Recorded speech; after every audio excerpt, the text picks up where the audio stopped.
பிரச்சனை? எங்க ஏரியால விளக்கே எரியலங்க. ரோட்லயா வீட்லயா? ரெண்டுலயும் தாங்க. டேய் போஸ்ட் ஆபீஸ் போன போடு. போஸ்ட் ஆபீஸ்ல இபி ஆபீஸ்ல. சரிடா ஸ்லிப்பானா ஒண்ணு பப்ளிசிட்டி பண்ணுவியா? அசந்தா ஆப்படிக்கலே குறியாருங்க எல்லாரும். Sorry boss. Sorry boss puri பாஸ்ங்கிட்டு. டேய் ஏன்டா அப்படி டைப் அடிக்கிற மாதிரி எல்லா நம்பரையும் அமுக்குற? கோயம்புத்தூர்ல 7 நம்பர் தானே? ஓ 7ஆ? நான் 15 நினைச்சேனே. 15ஆ? 15 அடிச்சா பாரிலடா போகும். ஐயோ இவங்கனால எனக்கு என்னைக்கு பைத்தியம் முடிக்க போகுது தெரியல. இந்த மணி அடிக்குது.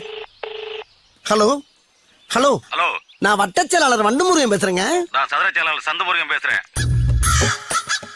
ஹலோ, அரசியல்ல வட்டச் செயலாளர் பதவி மட்டும் தாங்க இருக்கு. சதுர செயலாளர் பதவி எல்லாம் கிடையவே கிடையாது. வட்டத்துக்கு ஒரு செயலாளர் இருக்கும்போது சதுரத்துக்கு ஒரு செயலாளர் வச்சா அவங்க குடியா மொழி போயிடும். ஹலோ, நான் ரொம்ப சீரியஸா பேசிக்கிட்டு இருக்கேன் சார். ஏன் ஆஸ்பத்திரியில முடியாம கிடக்குறியா? எப்படி பேசினாலும் கேட்டு போடுறானே. நான் மேட்ருக்கு வர்றேன். வா, என் ஏரியாவுல விளக்கெரியல. மண்ணெண்ணெய் வாங்கி ஊத்த